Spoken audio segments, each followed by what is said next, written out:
Vamos detalhar mais sobre a bacteriana, agora na aula da doutora Fernanda. E na próxima, provavelmente vai ser se nós terminarmos o assunto hoje, a próxima provavelmente vai ser sobre ceratites fúngicas, né? E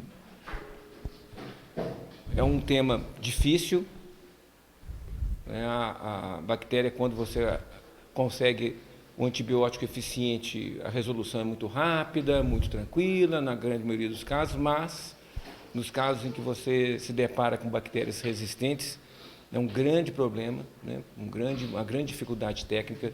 E o mais importante, de novo, né, gente, sempre lembrando que toda vez que a gente percebe que o problema é na córnea, que é uma ceratite, a história muda, a preocupação é outra, o cuidado é outro, né, porque isso pode levar à perda de visão, algumas vezes definitiva, um olho nos dois, né? Então a gente tem que ter muito cuidado. Fernando, vamos lá. Então, vamos lá. Bom dia, meu nome é Fernanda, sou especializanda do 2º ano da Fundação Heitor Rocha, e hoje nós vamos falar sobre ceratites bacterianas. Bom, geralmente as ceratites bacterianas, elas ocorrem quando as defesas oculares estão comprometidas, e geralmente é necessário ocorrer uma lesão no epitélio corneano para a penetração da bactéria na região do estroma e causa uma supuração corneana. No entanto, algumas bactérias, elas não precisam de que haja essa lesão epitelial para poder penetrar no estroma da córnea. Elas conseguem penetrar em epitélio íntegro, né? E aqui estão alguns exemplos delas: a Neisseria gonorreae, Neisseria meningitidis, Corynebacterium diphtheriae, Haemophilus influenza, Listeria monocytogenes e Shigella sonnei. Então, são bactérias que potencialmente causam lesões mais graves. Então, os patógenos, os micro-organismos mais frequentes são esses que estão listados aqui à esquerda, são o Staphylococcus epidermidis, que são geralmente da pele, né? Streptococcus pneumoniae e a Pseudomonas aeruginosa, muito relacionada com lente de contato. E os micro-organismos mais incomuns seriam a Neisseria, Moraxella, Mycobacterium, Nocardia e Corynebacterium. Geralmente são bactérias que dão lesões mais inespecíficas e não são quadros tão floridos. Aqui esse primeiro exemplo mostra uma úlcera precoce nessa região do limbar inferior, próxima na parte da córnea inferior, e aqui uma úlcera maior, já com uma parte de melting, né, na córnea, bem delimitada. E agora eu vou falar um pouquinho desses patógenos mais comuns. A Pseudomonas... Mais um pouco. Então, essa lembrança aqui é sempre muito útil, né, gente?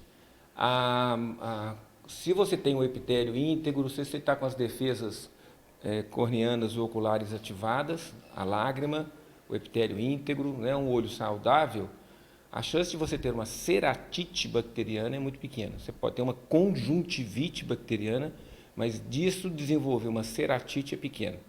A gente costuma brincar que você pode pingar um colírio de bactéria no olho e provavelmente você vai ter uma conjuntivite e não vai ter uma ceratite. A não ser que sejam bactérias específicas, né, que essas são muito mais agressivas e têm a capacidade de penetrar o epitélio, ou você tem algum defeito epitelial. E esse defeito epitelial pode ser secundário a uma conjuntivite. Você tem uma conjuntivite, aí começa a produção de secreção, agressão das células caliciformes, diminui a qualidade lacrimal e o epitélio começa a ficar mais sofrido e você tem aquelas epiteliopatias superficiais e aí sim você está criando condições para ter uma infecção corneana secundária. Então, a não ser que você tenha uma história, um trauma, alguma coisa que desencadeie a ceratite como doença primária, provavelmente você vai ter o processo de uma conjuntivite que levou a uma ceratite, né? A não ser que você tenha alguma porta de entrada aí primária que você possa ter infecção corneana primária, né?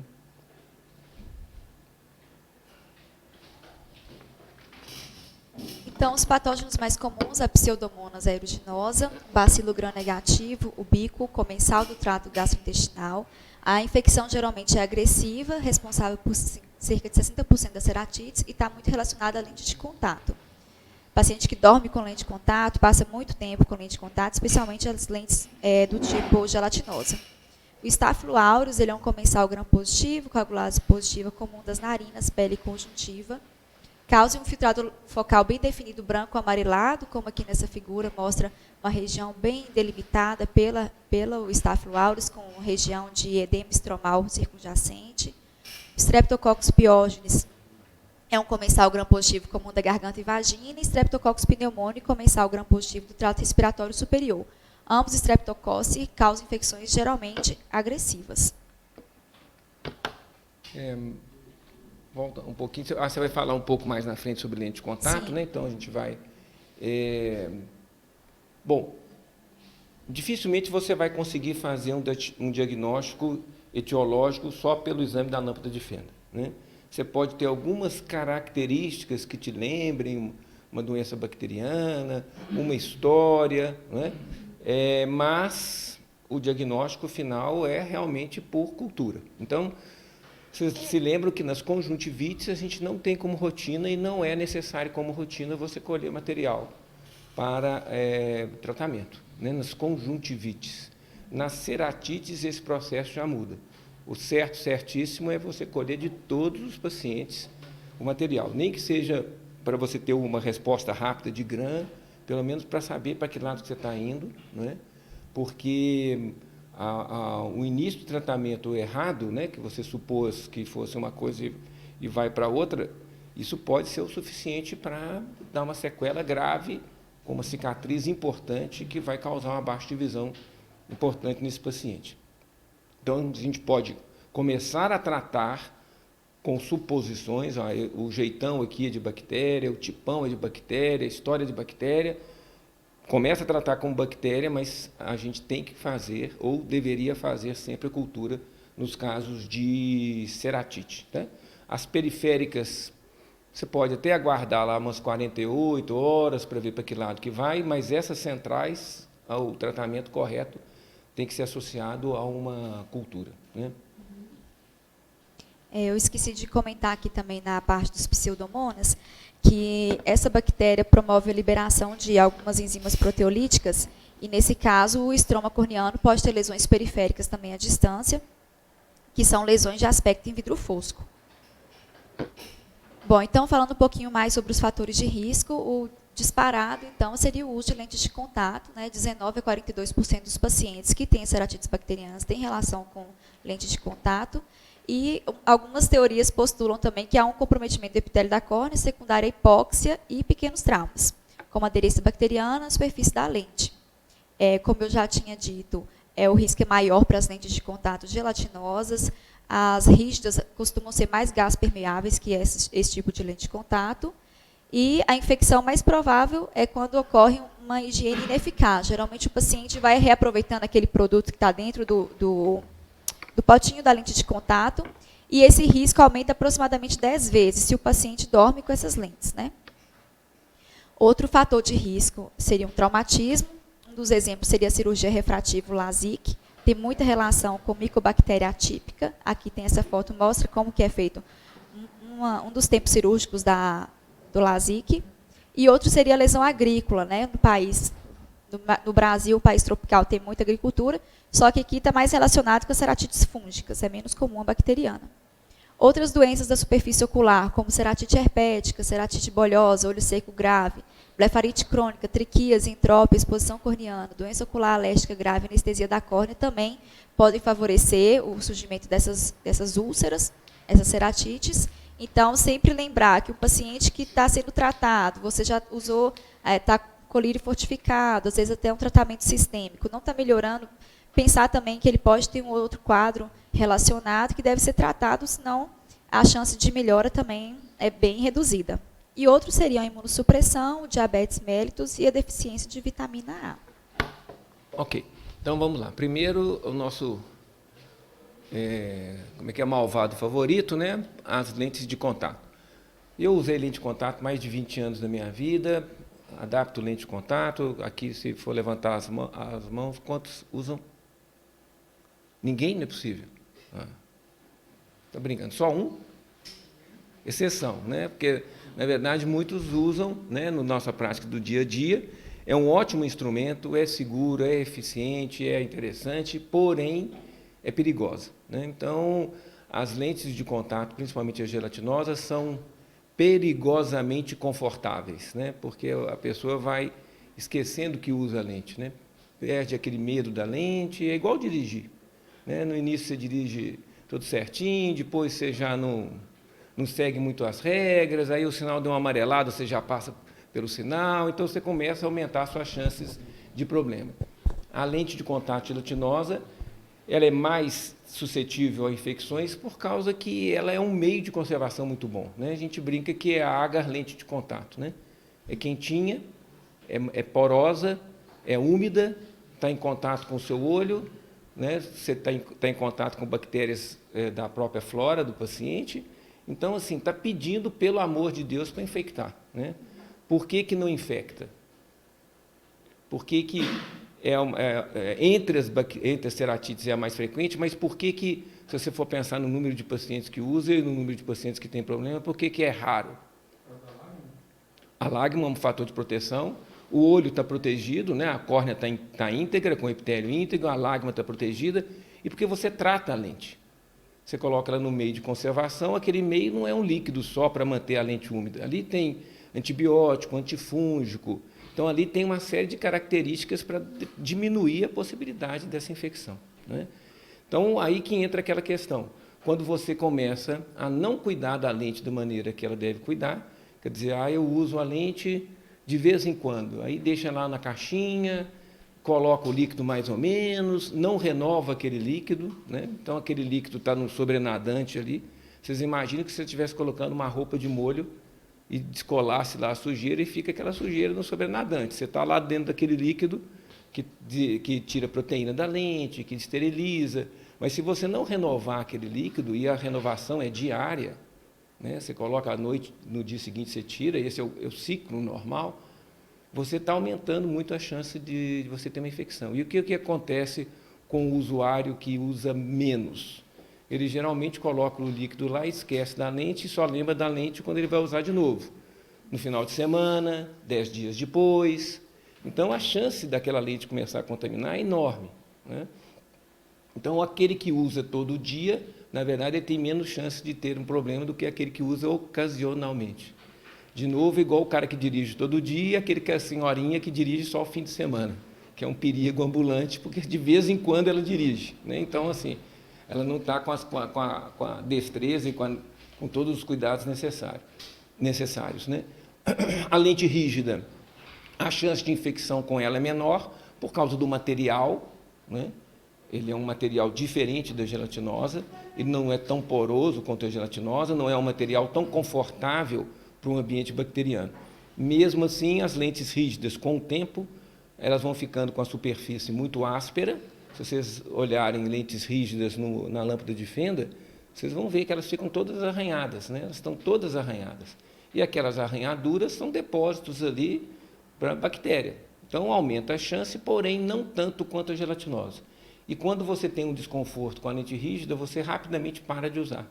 Então, se a lente está machucando, se a lente está te incomodando, geralmente você para de usar. A gelatinosa não. Ela é muito confortável. Então, você pode ter uma lesão de córnea e a gelatinosa, inclusive, se vir como um atraso na sua identificação do problema, né?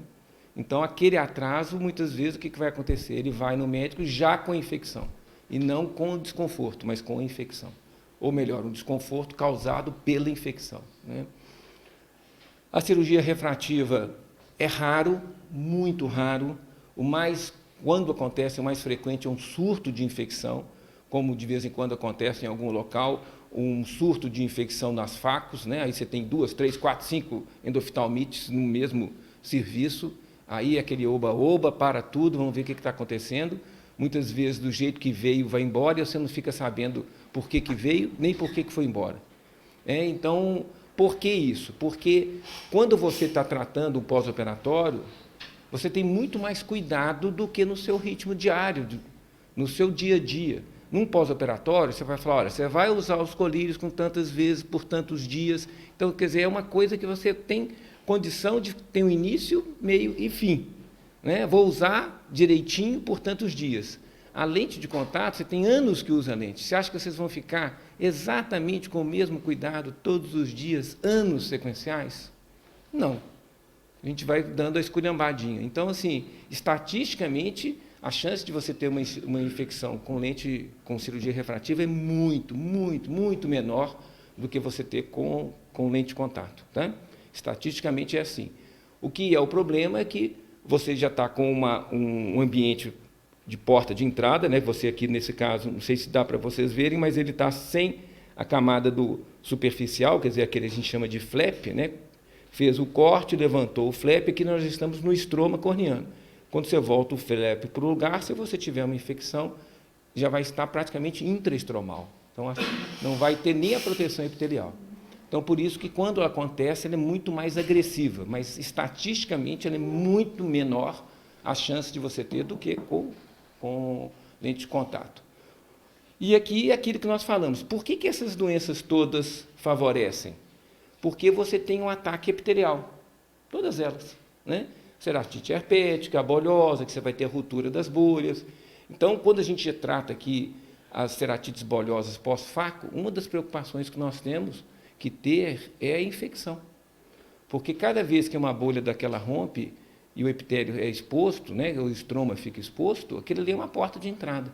Então, é um olho que dói, que incomoda, que o paciente esfrega, que coloca paninho, que põe não sei o quê, que põe água, que faça um tanto de artifício para aliviar o desconforto dele, e aquilo ali é um fator, né, desencadeante de chance de infecção. Então, todas elas aqui, ó, o que tem em comum nelas todas? O ataque epitelial. Tá? Então, é por isso que você tem mais chance de ter as infecções. Né? O olho seco grave, a baixa de produção lacrimal, a epiteliopatia, né, superficial, todos eles aí vão fazer mais ou menos a mesma coisa. E o trauma, que é trauma, né? Mas aí é uma chance, né? É uma estatística. Vamos continuar. A clínica, então, desses casos, depende muito da agressividade da bactéria, qual tipo de bactéria que penetrou nesse estroma. Os sintomas, de forma geral, são dor ocular, injeção ciliar, fotofobia, queixa de visão turva, corrimento purulento ou muco purulento. E os principais sinais é o defeito epitelial com infiltrado, envolvendo uma área grande, injeção significativa ao redor da córnea, a injeção ciliar também, né, que pode aparecer, edema do estroma com dobras na membrana de DCM e uveíte anterior, pode aparecer o hipópio e sinéquia posterior na ceratite moderada a grave, precipitados ceráticos tipo placas no endotélio contíguo ao estroma afetado e queimose e inchaço das pálpebras, nos casos mais graves. Aqui nessa figura vai ter uma representação de um hipópio e a injeção ciliar aqui na região limbar inferior. Outros sinais, ulceração grave, que pode levar a decibetocele e perfuração, geralmente na infecção por pseudomonas. Aqui tem uma imagem mostrando a perfuração associada à infecção por pseudomonas e esse outro lado uma decimetocele. Mostra melhor com o cursor, Fernanda. Aqui tem uma perfuração associada à infecção. Na verdade, aqui já está uma córnea bem friável, com vascularização ou pacificação da região central. E aqui a decimetocele também, com essa formação aqui. O senhor quer comentar alguma coisa? Vai para frente, eu vou ver se eu comento. Deixa eu só voltar aqui. Tá, isso. A esclerite com infecção perilímbica grave também pode acontecer, e a endoftalmite também, que é rara nos casos em que não há perfuração. Então, a melhora do paciente geralmente é anunciada quando reduz esse edema de pálpebra e da quimose, retração do defeito do epitélio, redução da densidade do infiltrado e também dos sinais de reação da câmara anterior. Pode haver formação de cicatrizes com vascularização, como apareceu naquela outra imagem, e opacificação também é o estigmatismo irregular, que pode limitar a visão do paciente.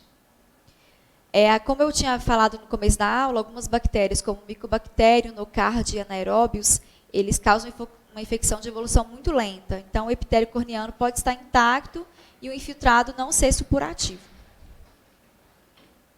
Tá. Vou voltar na primeira. Isso. Aí. Então, vamos lá. Esse quadro aqui, vocês não esperem encontrar sempre desse jeito, tá, gente? Isso daqui é final de carreira já. Isso aqui é um quadro de evolução, né? Quando o paciente chegar desse jeito para vocês, a história está bem complicada. O que é mais comum de acontecer é você receber o paciente com o paciente que tem, ele vai te contar mais ou menos que tem 24, 48 horas que ele começou a ter uma dor no olho. O olho começou a doer, começou a ficar vermelho, a visão pode ou não estar comprometida, mas o que leva o paciente para a consulta é a dor, ou a baixa de visão, se a lesão é central. Nos usuários de lente de contato, o mais comum são lesões periféricas, né?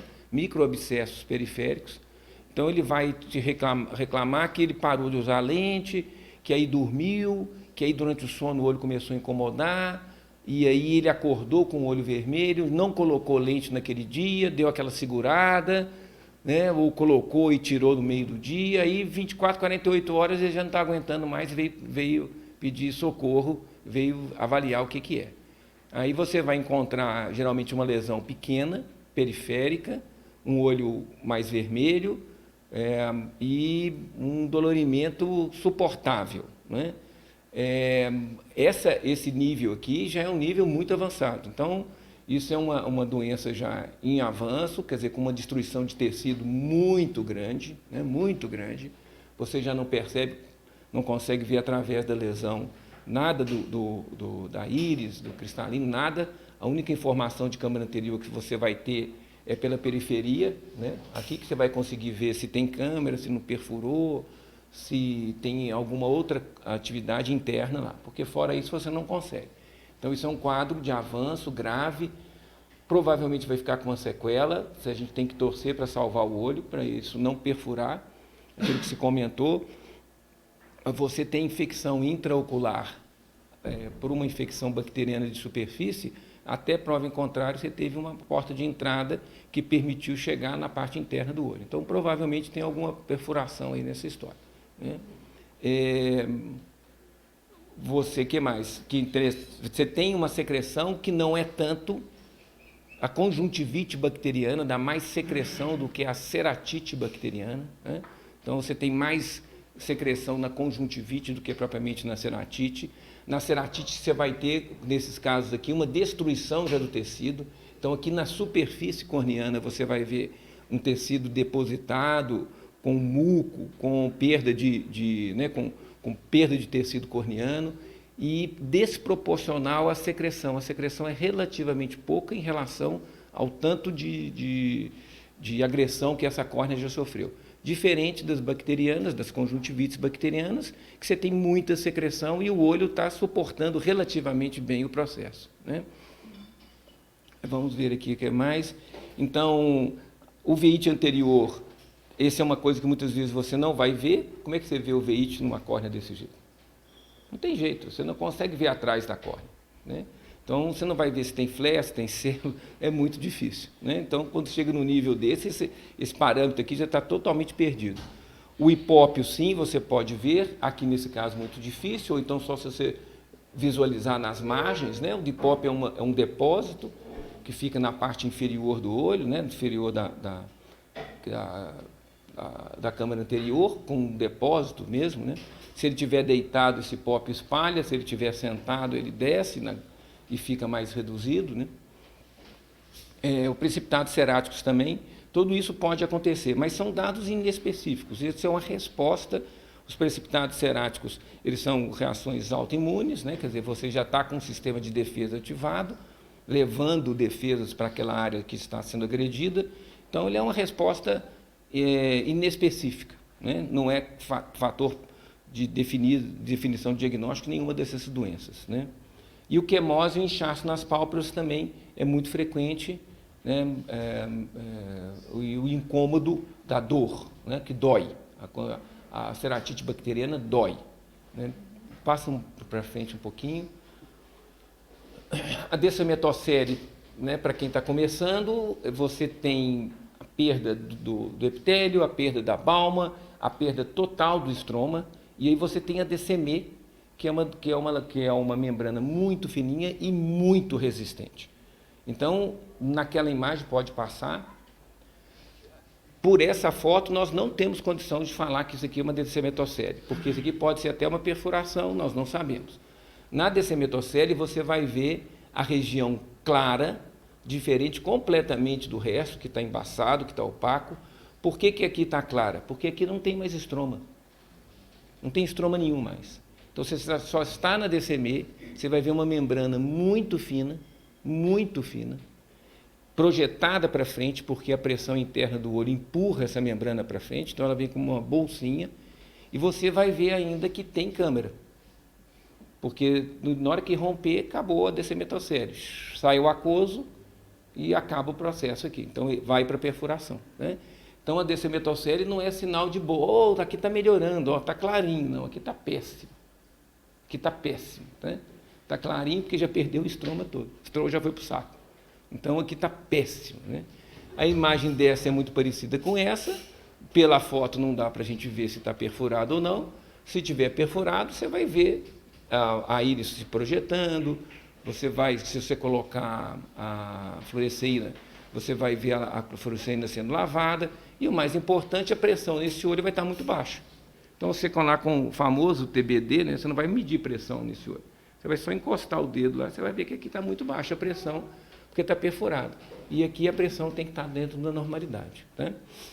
Então, na foto é difícil da gente perceber, mas na lâmpada de fenda isso é muito, muito fácil de ser visto. Pode continuar? Pode ir, nesse aí nós já comentamos. Tá. Então, vai lá, pode continuar. Então, vamos lá. Então, outros achados clínicos é a sensibilidade corneana, que pode estar reduzida, sugerindo ceratopatia neutrófica associada, e pode ocorrer também na doença crônica de superfície, ceratite herpética e uso de lente de contato por tempo prolongado. Ali a pio realmente está difícil de ser medida, mas, em tese, deve ser monitorada a pressão intraocular, e os diagnósticos diferenciais são a ceratite por outros micro-organismos, ceratite marginal, infiltrados corneanos inflamatórios estéreis associados ao uso de lente, ceratite ulcerativa periférica e ceratite tóxica. Tá. Esse daqui, essas ceratites estéreis com lente de contato, é relativamente frequente também.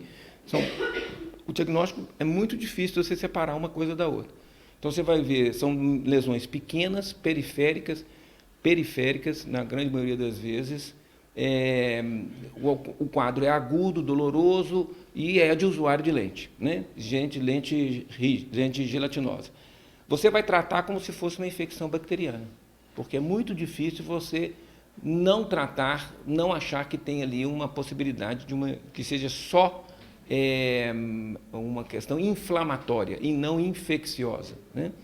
Então, geralmente você já entra com associação de antibiótico e corticoide e resolve bem o problema. Se você for bem acadêmico e fizer a cultura da lesão provavelmente virá estéril ou com germes de flora habitual do olho, né? Isso é outra questão, né? Você dificilmente vai ter uma cultura negativa no olho, porque o olho tem bactéria. Então, qualquer raspado que você faça, qualquer coisa, geralmente virá com algum patógeno, ou alguma bactéria, não patógeno necessariamente, porque elas estão lá com flora normal, né?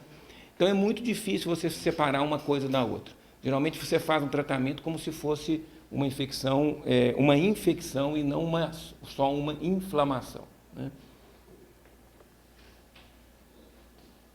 Então, como é feita a investigação? O ideal é que sempre que o paciente chegue com a suspeita de ceratite bacteriana, seja feito o exame laboratorial para confirmar a etiologia e a sensibilidade aos antibióticos do agente causador no antibiograma. Se não tiver disponível, o tratamento empírico, então, deve ser instituído assim que possível, com colírio de amplo espectro antibacteriano. Aqui nessa imagem mostra feita uma raspagem da córnea. Então, antes de começar, deve ser retirado o muco solto, tecido necrótico, para reduzir essa colonização por outros, além de outros micro-organismos. E o ideal seria usar um anestésico tópico sem conservante, porque os conservantes tendem a reduzir a viabilidade bacteriana na cultura, e um exemplo seria a proximetacaína, 0,5%, ou tetracaína. Então, pode ser feita a coleta do material com lâmina de bisturi descartável, número 11, ou barra de Parker, ou ponta curva de uma agulha hipodérmica de diâmetro grande, 20 ou 21, ou espátula de Kimura. As margens e a base devem ser raspadas e colocadas em um esfregaço em uma ou duas lâminas de vidro para microscopia e para a realização do grão. Essa raspagem deve ser adiada em torno de 12 a 24 horas, no CANS que eles falam 12 horas, já no CBO 24, para antibiótico, se o paciente estiver usando antibiótico, né, já tiver sido iniciado. Então, você deixa um tempo sem esse antibiótico para poder coletar a amostra.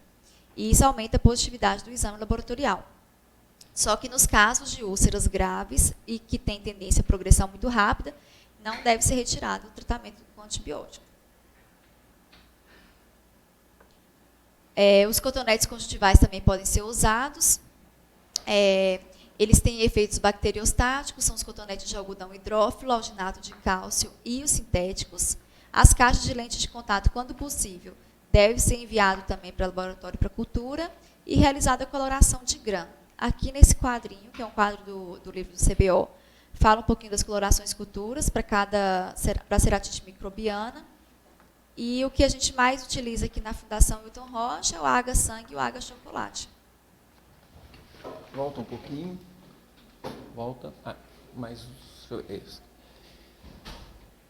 Então, vamos lá. Bom, primeiro que vocês estão vendo aqui que ele faz um raspado na úlcera. Na úlcera. Então, pegar material para cultura de úlcera bacteriana não é pegar a melequinha que está do lado de fora do olho, não. Aquilo ali não serve de nada.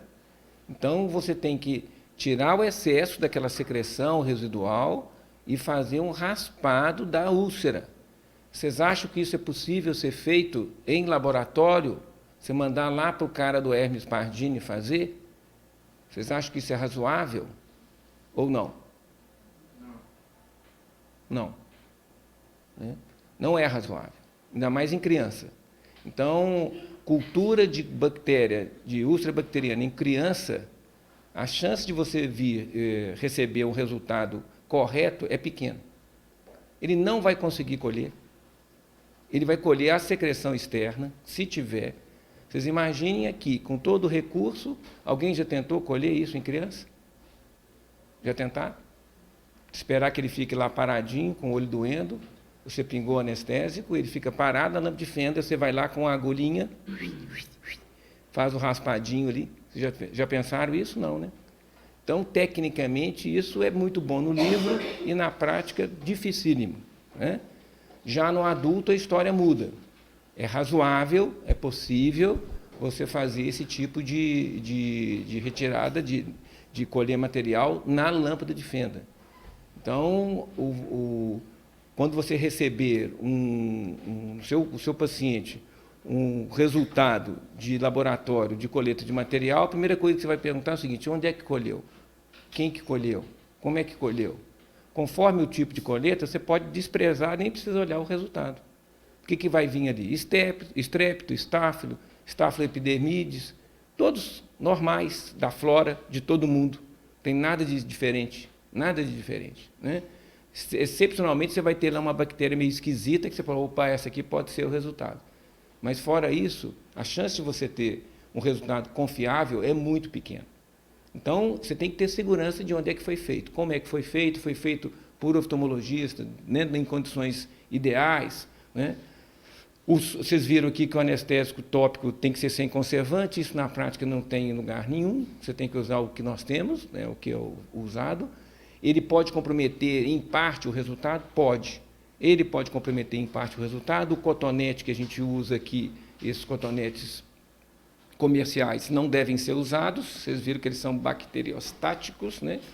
Então, o ideal é o cotonete que vem aquele suave, né, para o suave, que o algodão ali é diferente do algodão comercializado, tá? Porque esses cotonetes que a gente usa, eles têm um preparado para ele não contaminar. Ele vai ser usado, aberto, a caixa vai ficar aberta. Então, aquele algodão, ele tem que ter uma proteção, senão ele mesmo contamina durante o uso. Então, esse que você usa, que vem lá dentro do tubinho estéreo, esse algodão não tem preservativo nele, não tem conservante nele, tá? Porque não precisa, porque ele está estéreo. Diferente dos conservantes que apresentam nos cotonetes do dia a dia, né? É o mesmo raciocínio que a gente tem de colírio que você tem que vai ficar aberto lá um mês e o colírio que não tem conservante, né? Mais ou menos a mesma coisa. O ideal é a espátula de Kimura, é a que menos traumatiza, é mais confortável, ela é flexível, vocês conhecem? Vocês já viram? É uma espátula de platina que você pode levar no fogo, voltar. Ela é muito flexível, mas ela tem uma flexibilidade suficiente para que você possa passar e fazer o raspado sem machucar. Porque quando é muito duro, machuca. Quando é flexível demais, você passa, ela vai só penteando, não vai tirando nada. Então, ela tem uma característica do material que permite que ela ceda um pouco, que ela faça um pouco de massagem aqui, sem agredir, mas o suficiente para remover o tecido que você precisa.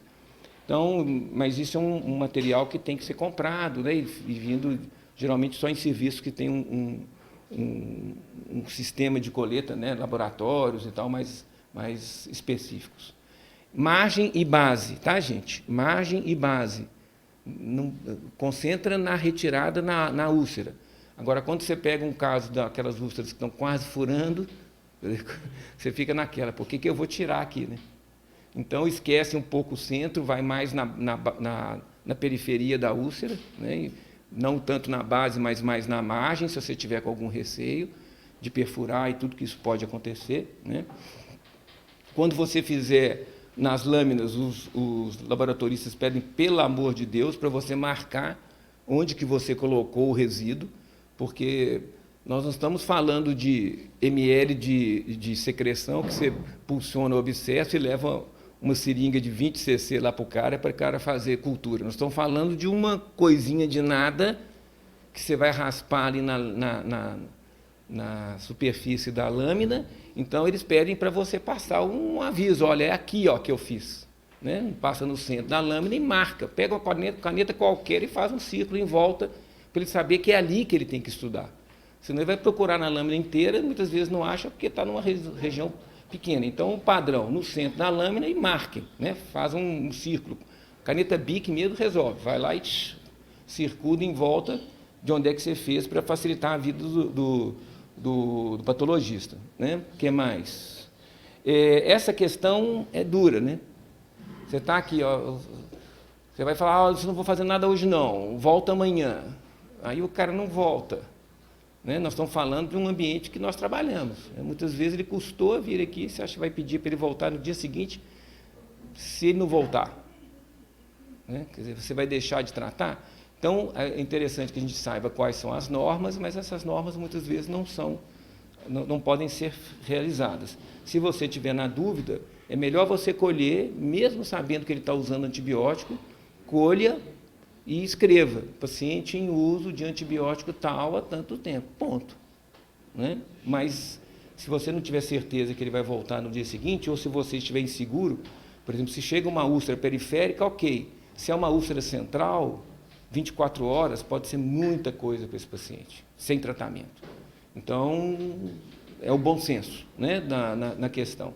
Menos academicismo e mais bom senso aqui. E como ele está falando aqui embaixo, não deve ser descontinuado em casos de úlceras graves. O que é úlcera grave?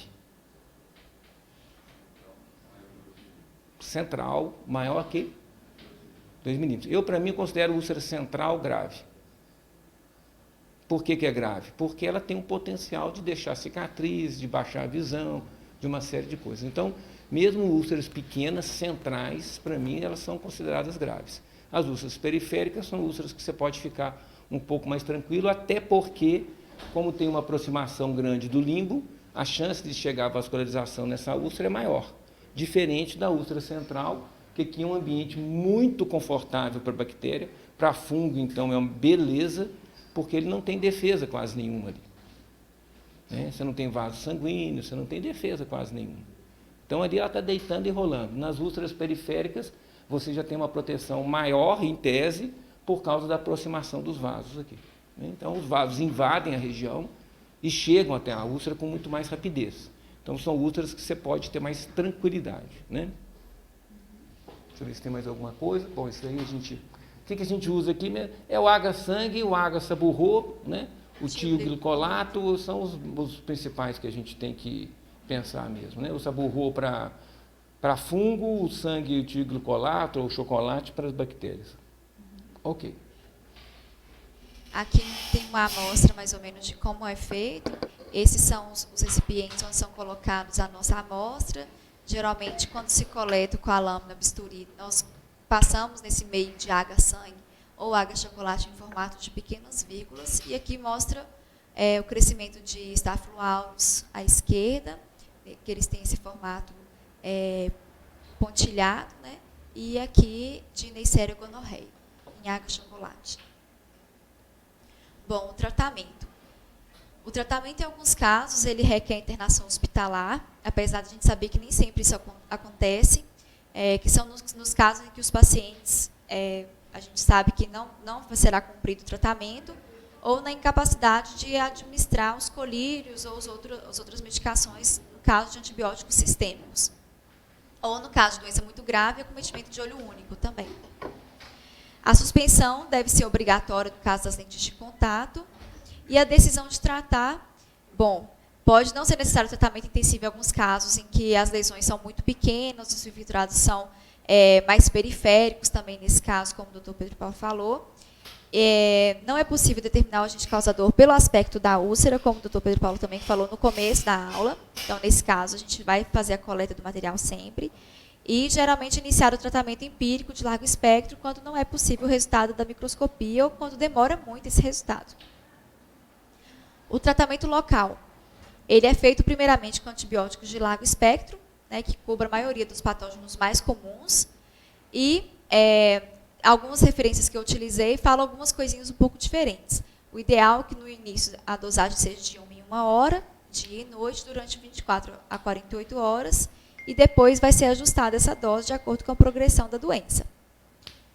Aqui embaixo, no CANSC, ele fala que no CANSC seria esse daqui que eu coloquei primeiro, de 1 em 1 hora, dia e noite, durante as 24 a 48 horas. No livro do CBO, a dosagem inicial também é de 1 em 1 hora, mas ele propõe uma dose de ataque com uma gota de 1 em 1 minuto por 5 minutos, em seguida uma gota de 5 em 5 minutos por 15 minutos, depois de 1 em 1 hora.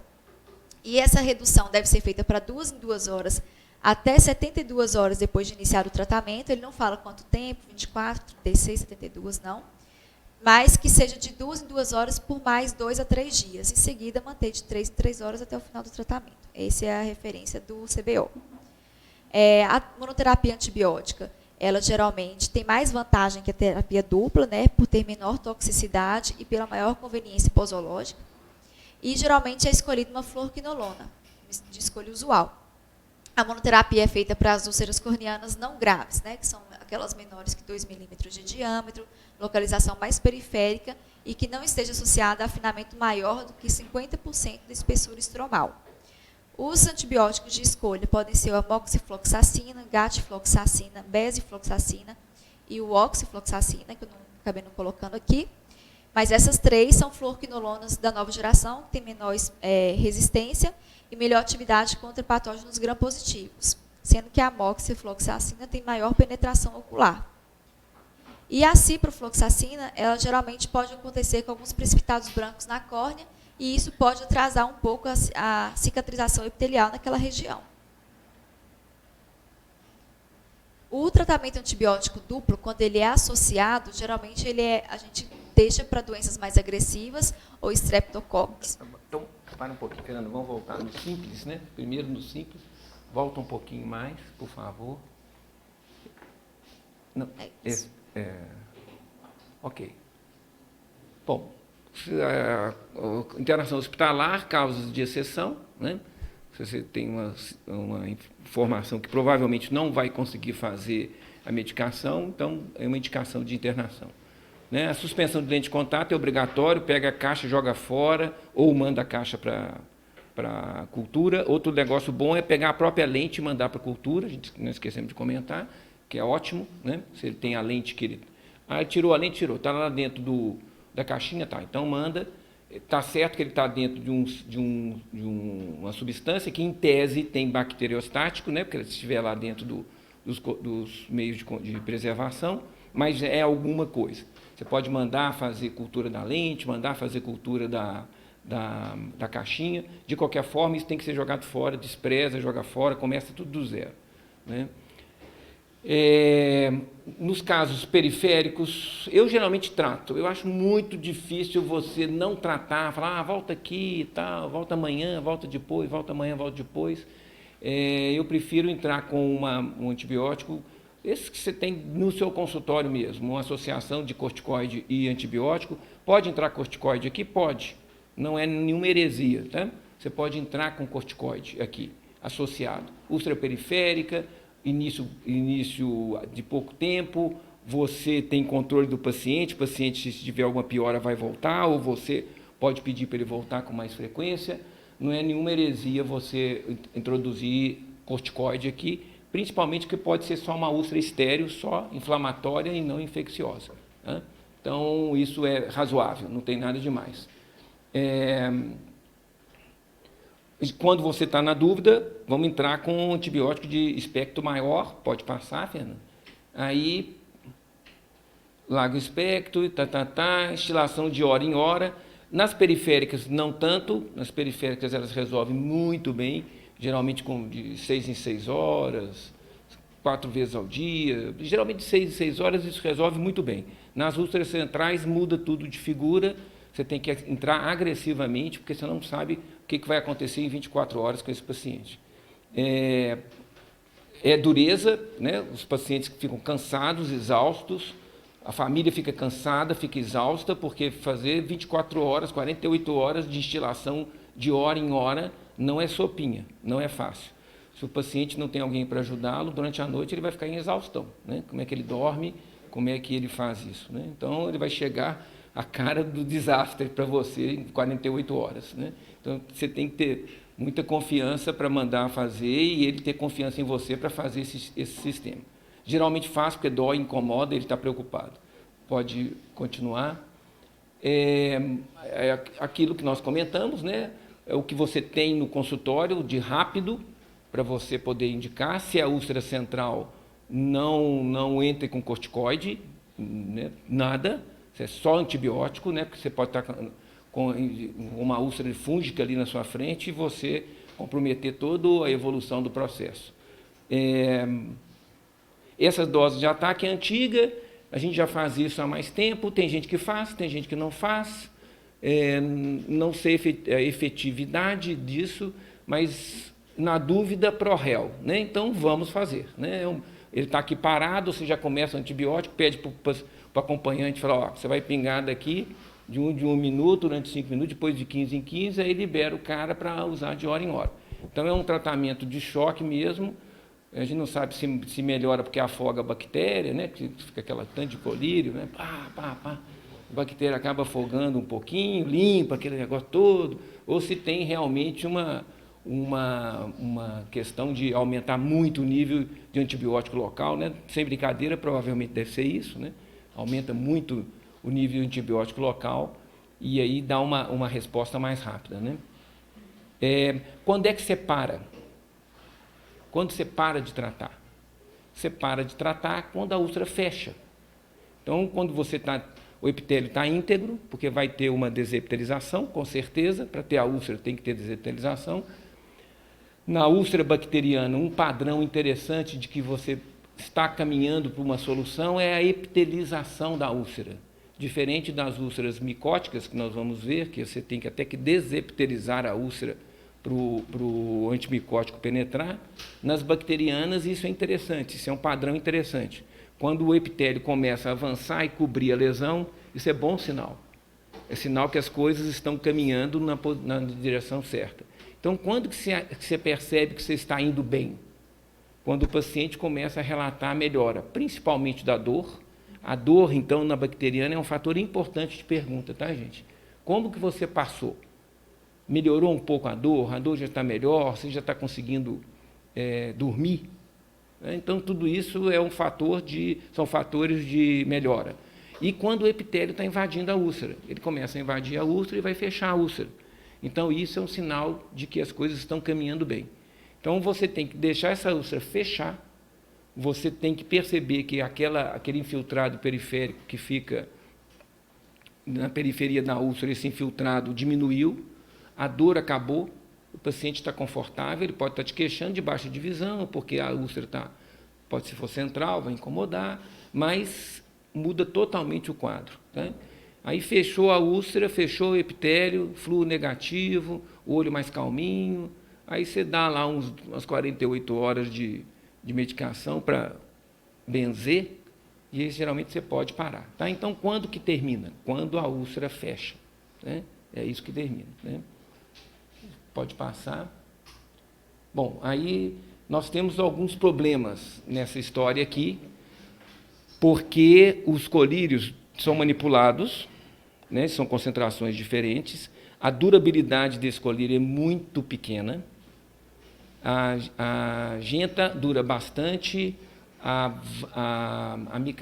genta vanco, a amicacina dura bastante. Quem que dura pouco? A vanco. A vanco dura, eu acho que 7 dias de produção. Então, quando o paciente compra, geralmente esse colírio já está pronto ou ele já perdeu aí 1, 2 dias de produção. Então, ele vai durar uns 5 dias, mais ou menos. E o volume que é feito sempre é um volume muito maior do que aquilo que você vai usar, porque não vale a pena para ele fazer um frasquinho de 5 ml. Ele vai fazer um frasco de 10. Desse de 10, você vai jogar fora pelo menos a metade, porque ele vai... o prazo de durabilidade dele é muito curto. Então, isso é um problema. Tá? Ele tem que mandar fazer o colírio várias vezes. Isso é uma dificuldade que a gente tem aqui e em todo lugar.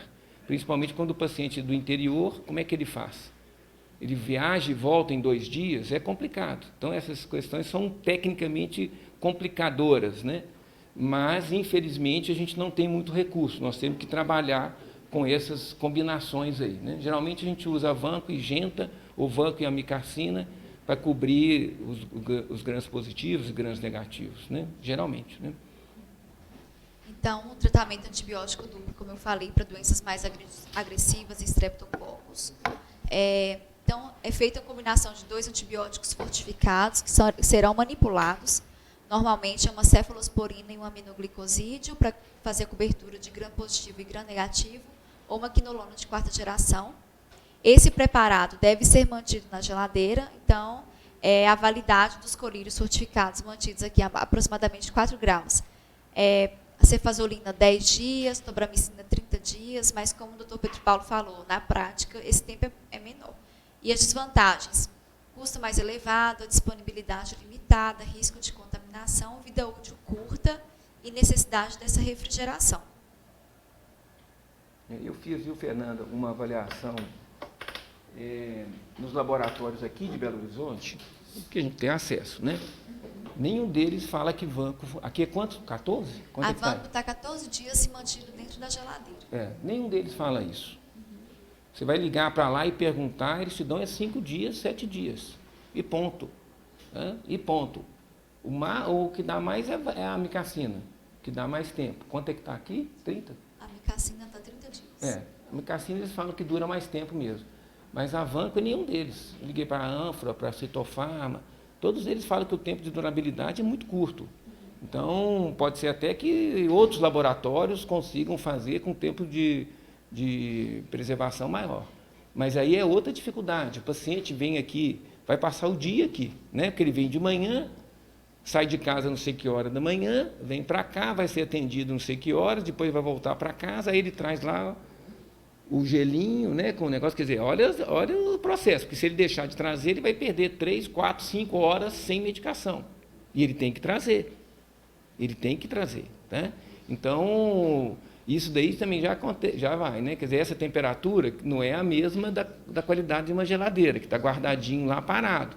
O cara trouxe na marmitinha lá, com o gelinho lá dentro, que vai, a temperatura a gente sabe como é que é. Então, tudo isso daqui são as dificuldades que você vai colocando no dia a dia da pessoa. Quer dizer, o tratamento é complexo, né? Isso a gente tem que ter esse cuidado. Quando o paciente vier, pede para ver o colírio, pede para ver se está certinho, observa como é que ele trouxe, né? Se ele trouxe mesmo refrigerado, se não trouxe, porque muitas vezes não está dando certo porque ele não está usando da maneira certa, né? Nas condições certas, né? Se conseguiu fazer, quando é que ele conseguiu começar a usar, né? Porque tem um tempo de latência até a hora que ele manda fazer e até a hora que você recebe. Se for um fim de semana, isso é um problemão. É um problemão. Como é que você pega aqui um paciente seu às 6 horas da tarde, sexta-feira, e manda ele fazer um colírio de vanco e genta ele não vai fazer, não consegue, né? Já vai, na segunda de manhã, se ele tiver boa vontade, ele vai conseguir encomendar. Então, já passou o sábado, o domingo, tudo já foi para o saco. Acabou. Então, nesses casos, você tem uma ciprofloxacina, entra com a ciprofloxacina. Ah, não é ideal. Paciência. Ué, você vai deixar ele 48 horas descoberto lá, com uma úlcera no central? Não é? É o que você tem. Não é o ideal, mas é o que você tem. E se ele voltar bem na segunda-feira, só com a ciprofloxacina? Ok, vamos manter a ciprofloxacina. Ok. É aquela velha máxima, né? Uma coisa é que o laboratório te manda, outra coisa é que você está vendo o paciente. Ele está usando direitinho, a úlcera melhorou muito em 48 horas. O que você vai inventar de trocar antibiótico? O cara está te mostrando que aquele antibiótico ali está funcionando. Para que você vai inventar de trocar? Ah, porque veio o raspado aqui que falou que é a bactéria. Né? E daí? O cara está te mostrando que está funcionando. Você vai trocar? Né? Mantenha aquilo que você está usando. Confie naquilo que você fez. Você está melhorando, por que você vai trocar? Né? Principalmente depois de tudo que nós falamos sobre as dificuldades de raspado, de erros de laboratório, né? Por causa das dificuldades de coleta, aquela coisa toda. Então, confie um pouco, né, no seu feeling, né, na história. Bom, no caso dos antibióticos subconjuntivais, eles são uma alternativa quando há uma fraca adesão ao tratamento tópico. Os midriáticos, aqui, eles previnem a formação de sinecas posteriores e prevenção da dor também. E os esteroides, eles vão reduzir a inflamação, melhorar o conforto e minimizar a cicatriz na córnea, só que eles favorecem a multiplicação de fungos, herpes simples e micobactérias, e se houver a suspeita que esses agentes podem estar ali no olho também, eles são contraindicados. Eles podem retardar a epitelização, devem ser evitados no caso de afinamento significativo ou atraso da cicatrização epitelial, e as principais preparações são a dexametasona, 0,1%, instilada de 2 em 2 horas, e a prednisolona, 0,5% a 1% de 6 em 6 horas. Aqui, ó, eu achei aqui, essa pesquisazinha que eu fiz. Então, aqui, ó, eu liguei para Citofarma e para Farmex. Não é propaganda não, tá, gente? Conversa pessoal com o farmacêutico. A micacina, a Citofarma fala que o colírio dela dura 90 dias e a Farmex fala que dura 2 meses. Ok, então a micacina, facinho.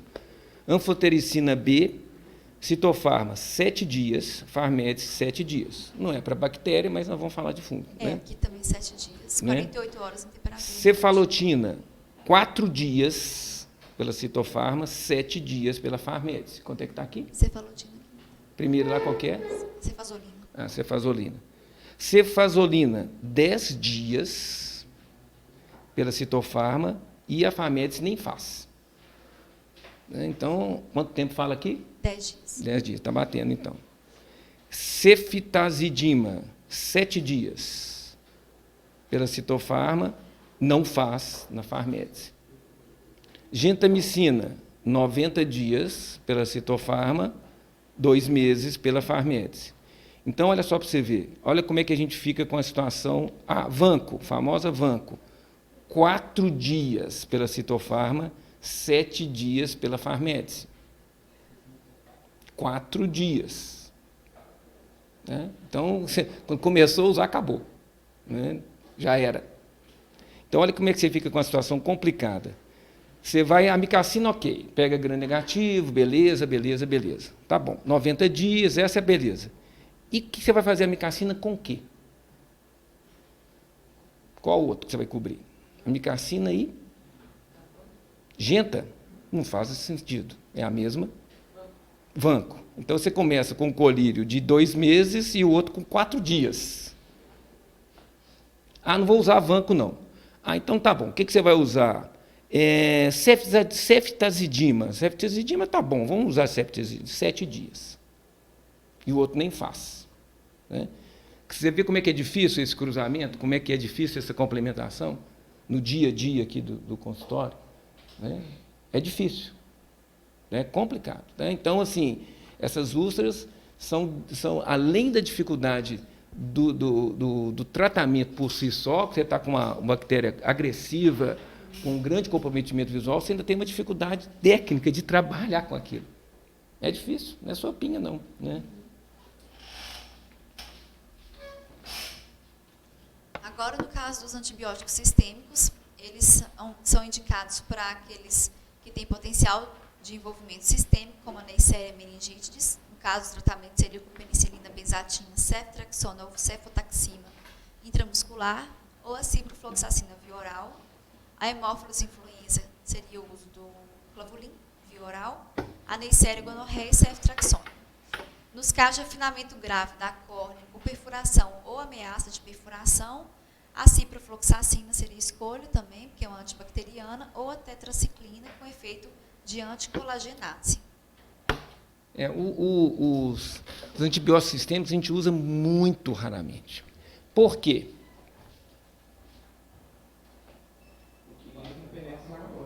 Penetração péssima na córnea. Péssima. A córnea não tem vaso. Como é que vai chegar lá? Só se for pelo aquoso, aí vocês imaginam, tem que ter uma penetração ocular, depois vai para o aquoso, blá, blá, blá.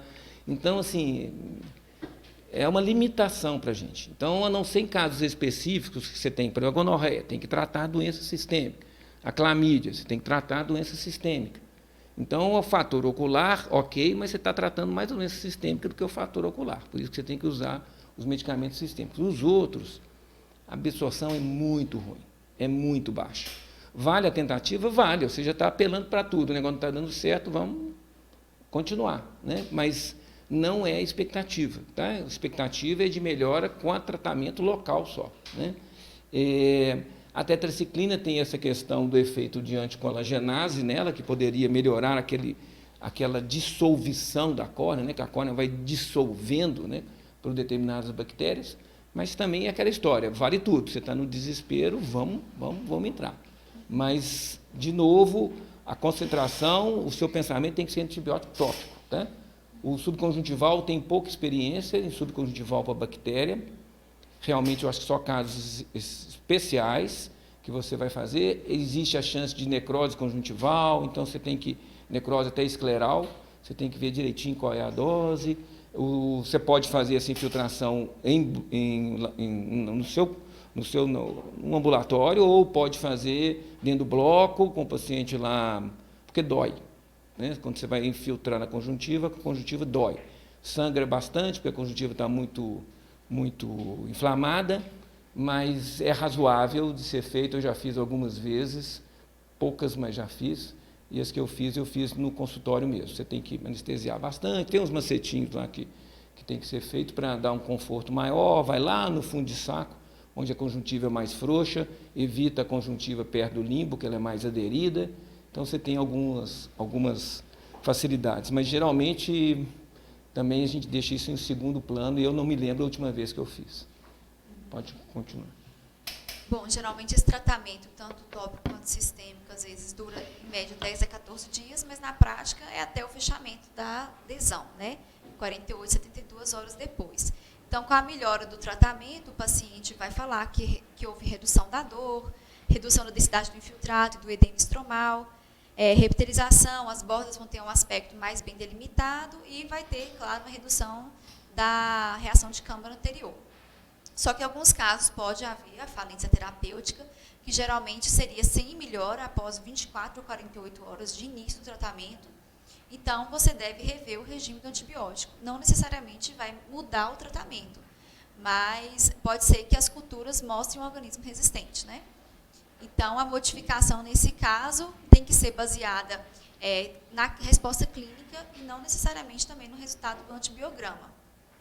Então, como eu falei no início da aula, é importante tratar algumas condições que possam retardar a resolução da ceratite, como as alterações palpebrais, blefarite, ectrópio e o olho seco crônico, e considerar a suspensão do tratamento por 24 horas, caso não haja melhora com 48 horas adicionais. Então, você deu mais um tempo de 48 horas e não melhorou, você vai suspender esse tempo de 24 horas para poder fazer uma recoleta da amostra, uma raspagem novamente, e inocular essa amostra em maior variedade de meios e técnicas de coloração adicionais. Culturas que são persistentemente negativas são casos mais extremos, né, que pode se considerar a biópsia de córnea para histologia e cultura.